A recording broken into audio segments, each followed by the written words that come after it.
Assalamualaikum warahmatullahi wabarakatuh. Perkenalkan, saya Givari Halik, NPM 18 10 63 10 70 009. Di sini saya akan mempresentasikan bab 2, yaitu mengenai olahraga dari mata kuliah Manajemen Organisasi dan Sistem Pertandingan Olahraga. Yang pertama yaitu olahraga. Pengertian olahraga. Ada yang pertama yaitu secara umum.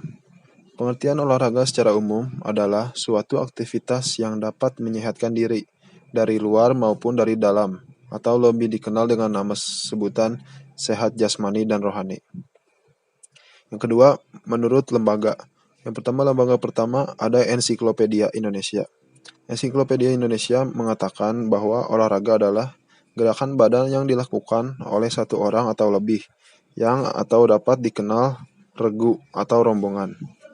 Sedangkan yang kedua ada kamus.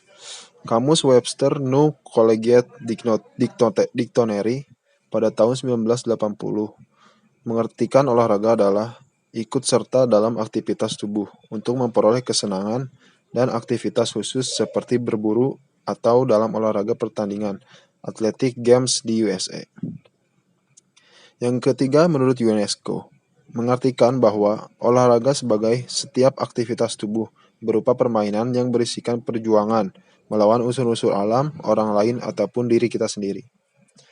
Poin yang ketiga, menurut pendapat ahli. Ahli yang pertama yaitu pakar Kolik Muthohir. Olahraga adalah proses sistematik yang berupa segala kegiatan atau usaha yang dapat mendorong mengembangkan dan membina potensi-potensi jasmaniah dan rohaniah seseorang sebagai perorangan atau anggota masyarakat berupa permainan, pertandingan, dan prestasi puncak dalam pembentukan manusia yang memiliki ideologi yang seutuhnya dan berkualitas berdasarkan dasar negara atau Pancasila. Dan tadi di lembaga, adapun menurut Dewan Eropa merumuskan bahwa olahraga sebagai aktivitas spontan, bebas dan dilaksanakan dalam waktu luang. Yang terakhir menurut pendapat ahli yaitu menurut pakar Edward pada tahun 1973. Olahraga harus spontan dan konsep bermain, games, dan sport. Adapun ruang lingkup bermain mempunyai karakteristik antara lain: A. Terpisah dan rutinitas, B. Bebas, C. Tidak produktif, D. Menggunakan peraturan yang tidak baku. Berikutnya ada tujuan olahraga. Yang pertama yaitu menyehatkan fisik. Olahraga bertujuan untuk menyehatkan fisik dari luar dan dalam, memberikan kebugaran jasmani selama cara-cara melakukannya sudah dalam kondisi yang benar. Poin yang kedua ada menjaga kebugaran jasmani. Di samping itu, tujuan berolahraga adalah agar kesehatan tubuh bisa terjaga dari luar dan dalam. Itulah sebabnya mengapa para umat Islam dianjurkan untuk sholat, karena ibadah ini merupakan olahraga bagi umat muslim yang menjaga kebugaran jasmaninya, apalagi rohani. Poin ketiga ada untuk kesenangan dan hobi. Seseorang melakukan olahraga dengan bertujuan untuk mendapatkan kebugaran jasmani, kesehatan maupun kesenangan dalam hobinya. Sedangkan yang poin terakhir ada prestasi. Biasanya prestasi ini bertujuan olahraga dari para atlet. Atlet baik amatir dan profesional selalu berusaha mencapai prestasi sekurang-kurangnya untuk menjadi juara dalam berolahraga. Poin yang terakhir ada faktor apa saja yang harus diperhatikan dalam berolahraga. Faktor yang pertama yaitu jenis olahraga. Kita ketahui bahwa setiap macam olahraga apapun jenisnya memiliki peraturan permainan tertentu dengan tujuan agar tidak menimbulkan cedera. Peraturan tersebut merupakan salah satu pencegahannya.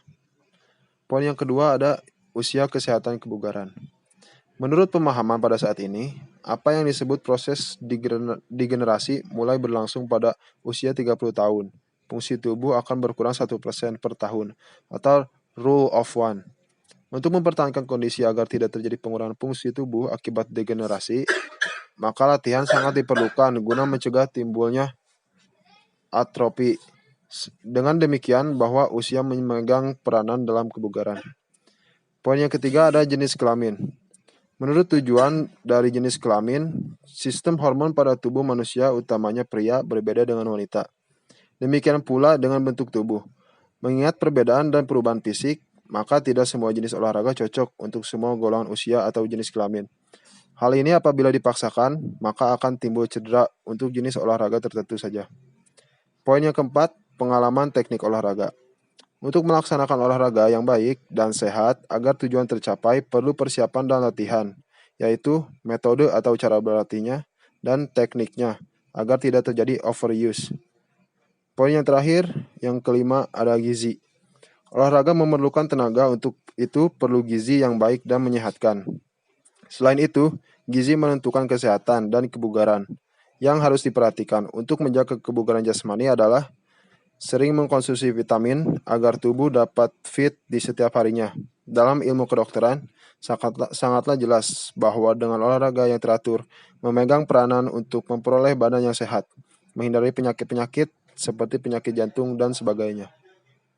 Mungkin cukup sekian presentasi dari saya mengenai bab 2 yaitu tentang olahraga. Mohon maaf bila ada kurang-kurang kata dan keteledoran. Terima kasih. Wassalamualaikum warahmatullahi wabarakatuh.